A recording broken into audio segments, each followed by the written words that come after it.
This Mercedes-AMG G63 has seen much better days before being involved in the mysterious accident that has literally left it crippled.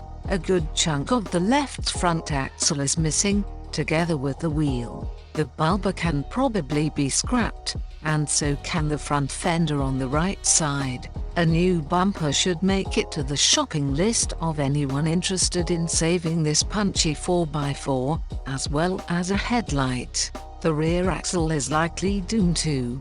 The crash has left its mark on the steering wheel airbag, on the digital instrument cluster, deemed inoperable by the vendor, and on the engine too, or so it appears, as things don't really line up anymore under the hood, which is also beat up.